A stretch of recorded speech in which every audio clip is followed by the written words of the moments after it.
وہ بنیادی چیز کیا تھی؟ وہ بنیادی چیز یہی تھی کہ یہ جو واقعہ ہوا ہے، یہ عظیم واقعہ جس میں رسالت مآب صلی اللہ علیہ وسلم کی بعثت ہوئی اور جس میں ہجرت کے بعد ایک ریاست وجود میں آئی، جس میں جزیرہ نما عرب پر ایک غلبہ قائم ہوا، جس میں اس کے بعد پھر روما اور ایران کی سلطنتیں الٹ گئیں، جس میں سیدنا ابوبکر صدیق نے کچھ اقدامات کیے. یہ جو واقعہ بھی ہوا بطور واقعہ تو ایک حقیقت ہے، لیکن جیسے ہی قرآن مجید کو اس کے نظم کے اندر رکھ کر دیکھا گیا، یعنی قرآن مجید کی زبان کو اپریشیٹ کرنے، اس کے اسالیب کو سمجھنے کی کلید دریافت ہوئی، اس سے ایک نیا ذوق پیدا ہوا. اس کے بعد جب قرآن کو اس کی روشنی میں رکھ کے دیکھا گیا اور اس سے قرآن مجید اپنے نظم کے ساتھ نمودار ہوا،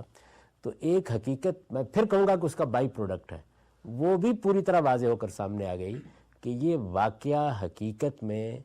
کسی دین یا شریعت کا ظہور نہیں ہے. یہ جو واقعہ ہوا ہے، واقعہ تو ایسے ہی ہوا ہے، یہ اللہ تعالیٰ کی اس سنت کا ظہور ہے جس کے تحت وہ اپنے پیغمبروں کو بھیج کر دینونت برپا کرتے ہیں. یعنی میں نے چونکہ اس کی بہت توضیح کی ہے اپنی زندگی میں، کتابوں میں بھی کی ہے، اپنی تقریروں میں بھی کی ہے، تو میں یہاں اس پہ زیادہ وقت نہیں لوں گا. یعنی میں یہ گزارش کر رہا ہوں کہ جیسے قرآن مجید کی زبان کی جو اپریسیشن امام حمید الدین فرائی کیا ہوئی، زبان عربی ہے قرآن کی، سب لوگ عربی جانتے ہی ہیں، عربی ایک زندہ زبان کے طور پر موجود ہے، لیکن وہی زبان اپنی کنسٹرکشن کے لحاظ سے جیسے اپنے آپ کو کمیونیکیٹ کرتی ہے، وہ بالکل ایک دوسری دنیا ہے. تو انہوں نے اس دوسری دنیا کا دروازہ کھول دیا. اس میں داخل ہونے کے بعد ایک نتیجہ جو ان کی زندگی میں نکلا وہ قرآن مجید کا نظم دریافت ہو گیا. یعنی بہت سے لوگ یہ خیال کرتے تھے، مثلا زمخشری بھی بڑا اصرار کرتے ہیں کہ قرآن مجید میں نظم ہے، لیکن وہ کس طرح کا نظم ہے؟ یعنی کیا باتوں سے باتیں جوڑی گئی ہیں؟ تو قرآن مجید میں کس طرح کا نظم ہے وہ زبان کی اس اپریسیشن سے دریافت ہو گیا. اچھا، پھر اس نظم میں بھی بتدریج ڈیولپمنٹ ہوئی ہے. مثلا آپ نظام القرآن میں قرآن مجید کے سٹرکچرل نظم کو جس طرح دیکھیں گے وہ آپ کو اس سے زیادہ ڈیولپ شکل میں تدبر قرآن میں محسوس ہوگا. اور پھر جب آپ اس کو میرے ہاں دیکھیں گے، جب میں اس پہ گفتگو کرتا ہوں، مثال کے طور پر میزانی میں، اصول و مبادی میں دیکھیں گے تو وہ اس سے زیادہ پریسیجن کے ساتھ آپ کے سامنے آ جائے گا. لیکن یہ جس طرح وہاں ہوا ہے، بالکل اسی طرح سے یہ چیز امام حمید الدین فرائی کے یہاں دریافت ہو گئی کہ یہ ایک سنت الہی کا ظہور ہے، اور ایک سنت الہی کا ظہور دونوں پہلوؤں سے دریافت ہو گیا. یعنی اس پہلو سے بھی کہ یہ رسولوں کے بارے میں خدا کی ایک سنت کا ظہور ہوا ہے. یعنی یہ کوئی انقلاب نہیں آیا، یہ کوئی سیاسی جد و جہد نہیں ہوئی، یہ کوئی سیاسی عمل بھی نہیں ہوا، یہ اسلام اور ریاست کا کوئی معاملہ ہی سرے سے زیر بحث نہیں آیا. آپ یہ دیکھیں نا، پیراڈائم ہی تبدیل ہو گیا، یعنی ایک دوسری دنیا اس سارے عمل کے بارے میں. آپ کو معلوم ہے کہ مولانا سید ابواللہ صاحب مودودی نے جب اپنی تحریک کی ابتدا کی ہے تو ایک علی گڑھ کے اسٹریٹجی ہال میں انہوں نے ایک خطبہ دیا ہے، اس کا عنوان ہے اسلامی حکومت کس طرح قائم ہوتی ہے. یہ مولانا سید ابواللہ صاحب مودودی کے بارے میں یہ کہا جاتا تھا کہ وہ اپنے زمانے کے سب سے بڑے پیمفلٹیرین تھے، اور یہ حقیقت ہے کہ جماعت اسلامی کی جو تحریک اٹھی ہے تو یہ عام طور پر 10 پیمفلٹ تھے. یعنی ویسے تو وہ 100 سے زیادہ کتابوں کے مصنف ہیں، وہ 10 پیمفلٹ جو تھے وہ تحریک کی بنیاد بن گئے. تو ان میں جو سب سے مؤثر چیز تھی وہ یہی تھی. ان 10 پیمفلٹ میں شہادت حق ہے، جہاد فی سبیل اللہ ہے، بناؤ اور بگاڑ ہے، سلامتی کا راستہ ہے، اس طرح کے پیمفلٹ ہیں. لیکن یہ جو ہے اسلامی حکومت کس طرح قائم ہوتی ہے، اسی عنوان سے یہ اصل میں علی گڑھ میں کی گئی ایک تقریر ہے. مولانا سید ابواللہ صاحب مودودی عام طور پر تقریر لکھ کے کرتے تھے، تو وہ تحریر بھی ہوتی تھی، تقریر بھی ہوتی تھی. چنانچہ یہ وہ تحریر ہے جس میں انہوں نے اسی سارے واقعے کو جو میں نے بیان کیا، اسی واقعے کو ماخذ بنا کر یہ بتایا ہے کہ اس کا ہدف اسلامی حکومت، عالمی اسلامی حکومت کا قیام ہے، اور اس کے قائم ہونے کا منہاج اور طریقہ وہی ہوگا جو پیغمبر نے اختیار کیا. اسلامی حکومت کس طرح قائم ہوتی ہے، تو پوری سیرت اس میں ماخذ ہے. پورے کے پورے پیمفلٹ میں آپ کہیں بھی قرآن کی کوئی آیت یا کوئی چیز نہیں دیکھیں گے. اس کو یہ جو میں نے آپ کو جس ماخذ استدلال کی طرف توجہ دلائی، اسی کو سامنے رکھ کر انہوں نے وہ پوری تقریر کی ہے. یہی چیز ہے جس کو اس کے بعد پھر ایک دور آ گیا کہ جس میں جماعت اسلامی کے فکر پر مولانا امین حسن اصلاحی کے اثرات ہونا شروع ہوئے. تو وہ کتاب لکھی گئی جس کا میں نے تفصیلی تعارف کرایا کینیڈا میں اسی طرح کے لیکچرز میں، دعوت دین اور اس کا طریقہ کار. دعوت دین اور اس کا طریقہ کار میں بھی رسول اللہ صلی اللہ علیہ وسلم کی دعوت کو سامنے رکھ کر اس کو بالکل ایک سائنس کے طریقے پر مولانا امین احسن اصلاحی نے بیان کر دیا ہے۔ یہ اس کتاب کا آخری باب ہے، دعوت کے مراحل، جس میں یہ بیان کیا گیا ہے کہ یہ دعوت سے شروع ہوگی، دعوت اور انذار سے، پھر ہجرت و برات کا مرحلہ ہوگا، پھر اقدام کا مرحلہ ہوگا، جیسے کہ پیغمبروں کے ہاں آتا ہے۔ اسی اجمال کی تفصیل ہے ڈاکٹر اسرار احمد صاحب کی وہ کتاب انقلاب کا نبوی منہاج۔ ڈاکٹر اسرار احمد صاحب نے اس کو پھر بہت تفصیل سے بیان کیا، اس میں بعض مراحل کا اضافہ بھی کیا، جیسے صبر محض کا مرحلہ ہے، پیسو ریزسٹنس جس کو وہ کہتے تھے، اور بہت سی اور چیزوں کی بھی توضیح انہوں نے کی۔ اقدام کے مرحلے میں بھی انہوں نے یہ کہا کہ اس کی شکل جو ہے وہ تغییر بالجد اور یہ نہی عن المنکر سے ہم اخذ کر لیں گے۔ یہ ایک دوسری بحث ہے، میں صرف آپ کو یہ بتانا چاہتا کہ وہی واقعہ ہے، اس واقعے کو اس طریقے سے قدیم فکر بھی ماخذ بنا گفتگو کر رہا ہے۔ قدیم فکر کے ہاں وہ سارا کا سارا واقعہ اصل میں خدا کے دین کی دعوت، پیغام اور اس کی شریعت کے عالمی سطح پر ایک نظم میں ظہور کا واقعہ ہے، اس لیے وہ اسوہ حسنہ ہے، وہ ماخذ ہے، وہ نبوی منہاج ہے۔ جو واقعہ ہو رہا ہے وہ اسلامی انقلاب ہے۔ تو یہ دیکھیے کہ یہاں سب کچھ الٹ گیا۔ جو چیز سامنے آئی امام محی الدین فرائی صاحب کے اس کام کے نتیجے میں، وہ یہ کہ ان میں سے کچھ بھی نہیں ہوا۔ یہ تو اصل میں ایک سنت الہی کا ظہور ہے، یہ کوئی انقلاب نہیں آ رہا، یہ کوئی حکومت نہیں قائم کی جا رہی، یہ ایک سنت الہی کا ظہور ہے جو اللہ نے اپنے رسولوں کے بارے میں بیان کی ہے۔ اس کے ساتھ ہی آپ جب امام کی بہت سی دوسری تصانیف کو دیکھتے ہیں تو وہ اس جانب بھی اشارہ کرتے نظر آتے ہیں، جس کو میں نے پھر بعد میں بہت تعین کے ساتھ بیان کیا ہے کہ جس طرح قرآن مجید اس سنت الہی کے ظہور کی، اسی کو سرگزشت انذار کہا ہے میں نے، اس سنت الہی کے ظہور کی داستان ہے قرآن مجید۔ بالکل اسی طریقے سے بائبل ایک اور سنت الہی کے ظہور کی داستان ہے، یعنی جو غلط فہمی ہمارے ہاں ہوئی ہے اسی طرح کی غلط فہمی اس سے پہلے یہود کے ہاں بھی ہو چکی ہوئی ہے۔ تو بائبل میں جو سیدنا ابراہیم علیہ السلام کی ذریت کو اللہ تعالیٰ نے منتخب کیا ہے دوسرے دور میں، یعنی جو پہلا دور ہے وہ تو انفرادی انتخاب کا ہے، یہ دوسرا دور جس میں پوری ذریت منتخب کی ہے، اس کو قرآن نے ایک آیت میں سمیٹ دیا ہے، ان اللہ اصطفیٰ آدم و نوح و آل ابراہیم و آل عمران علی العالمین، یعنی ہم نے جس طریقے سے آدم اور نوح کا انتخاب کیا ایسے ہی پھر پوری آل ابراہیم کا انتخاب کر لیا۔ تو آل ابراہیم کے بارے میں خدا کا خصوصی قانون،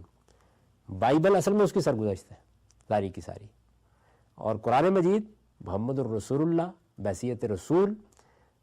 جو جس مشن پر معمور ہے اس کی سرگزشت ہے۔ تو اس طریقے سے واقعہ وہی ہے، واقعے میں سے کسی چیز کا انکار نہیں ہے، واقعہ ایسے ہی پیش آیا ہے، واقعہ حقیقت میں ماخذ استدلال بنا ہے تو غلط نہیں بننا ہی تھا، لیکن جب امام فرائی نے قرآن مجید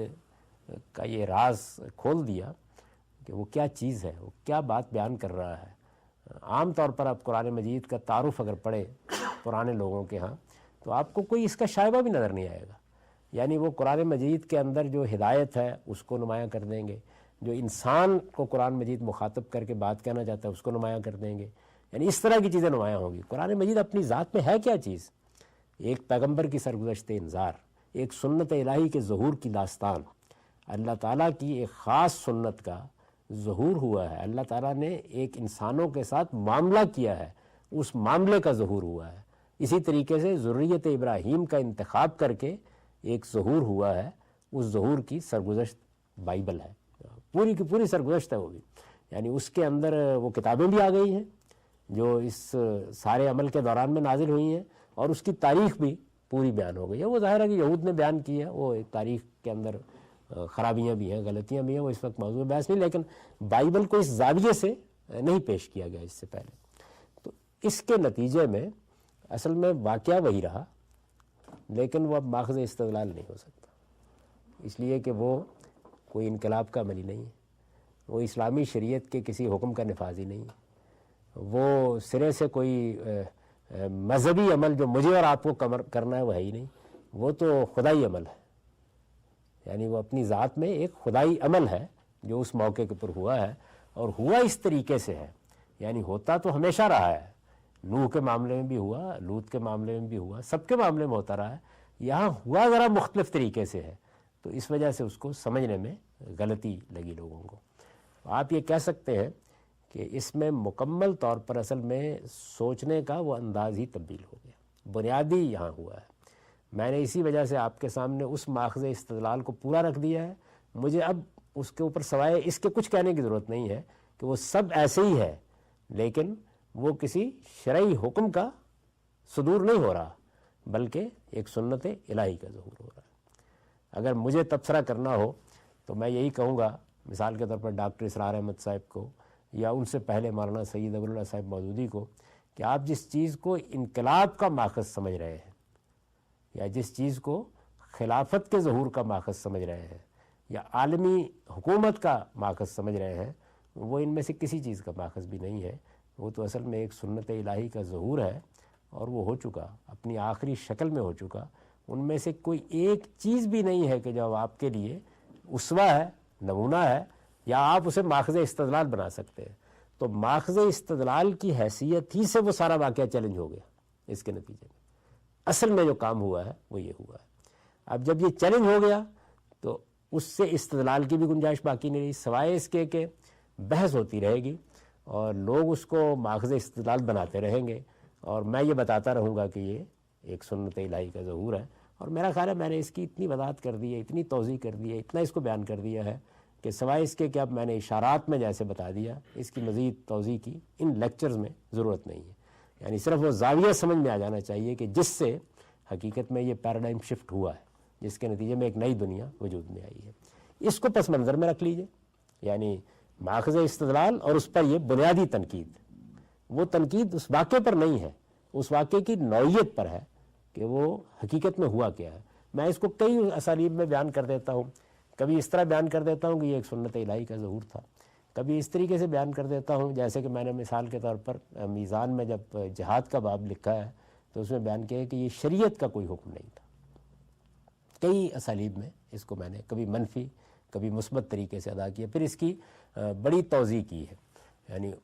قانون دعوت میں کی ہے، وہاں پیغمبر کی دعوت کو، اس کے اثرات پھر آپ کو جگہ جگہ نظر آئیں گے۔ ایک طرح سے یہ شاہ کلید بن گیا ہے جس نے اس سارے معاملے کو کھول دیا ہے۔ اس نے بتا دیا ہے کہ ارتداد کے خلاف کارروائی کیوں ہوئی ہے، اس نے بتا دیا ہے کہ ارتداد کے بارے میں اگر کوئی روایت بھی ہے تو اس کا اصل موقع اور محل کیا ہے، اس نے بتا دیا کہ شرک اور کفر کے خلاف کارروائی کی اصل نوعیت کیا ہے۔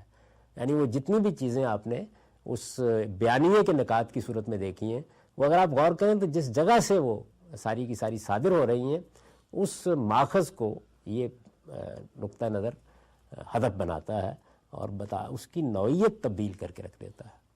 یعنی واقعے کو کچھ نہیں کہتا، یا اس کے بارے میں کوئی بات نہیں کرتا، یا اس کے کسی جزء کے بارے میں کوئی تحقیق نہیں ارشاد فرماتا، بلکہ یہ بتاتا ہے کہ یہ سارا واقعہ ایسے ہی ہوا ہے، لیکن یہ واقعہ اصل میں کوئی انسانی عمل نہیں ہے اپنی ذات میں، یہ ایک خدائی عمل ہے، اور یہ خدائی عمل اس قانون کے مطابق ہوا ہے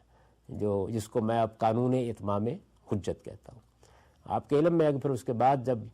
کچھ لوگوں نے، میرے اپنے احباب میں سے بھی اور میرے حلقہ احباب میں جو علماء ہیں جیسے عمار خان ناصر ہیں یا دوسرے لوگ ہیں، تو ان کی تحریروں میں جب ذریت ابراہیم سے متعلق سنت الہی اور اس میں کچھ اختلاط کی صورت پیدا ہونا شروع ہوئی، تو پھر میں نے ایک اور مضمون لکھا تھا خدا کے فیصلے کے عنوان سے، وہی میری کتاب مقامات میں ہے، جس میں پھر میں نے ان دونوں کو الگ کر کے بتایا۔ یعنی مثال کے طور پر سیدنا سلیمان علیہ السلام کا جو اقدام ہے ملکہ سبا کے خلاف، وہ بعض میرے اپنے احباب نے اس کو پلیس کر دیا اس قانون میں، تو میں نے یہ بتایا کہ نہیں، اس کا تعلق ایک دوسرے قانون سے ہے۔ یا سیدنا موسیٰ علیہ السلام کے اقدام کو، یا جو تورات میں احکام دیے گئے ہیں فلسطین کے بارے میں، تو میں نے ان کو الگ کر کے بتا دی۔ اس کے نتیجے میں فلسطین کی خصوصی حیثیت، جزیرہ نما عرب کی خصوصی حیثیت، وہ بھی نمایاں کے سامنے آ گئی۔ یعنی یہ معلوم ہو گیا کہ ان کے بارے میں خصوصی احکام کیوں ہیں، اور بھی بہت سی تاریخی الجھنیں اس کے بعد صاف ہو گئیں۔ مثلا میں ایک چھوٹی سی مثال دوں گا، لوگوں کی سمجھ میں یہ بات نہیں آتی تھی، اور وہ دیکھیں کتنے بڑے معاملے کا باعث بنی کہ رسول اللہ صلی اللہ علیہ وسلم مکے میں ایک بت کو بھی برداشت نہیں کر رہے، جزیرہ نما عرب پورے کو بھی آپ نے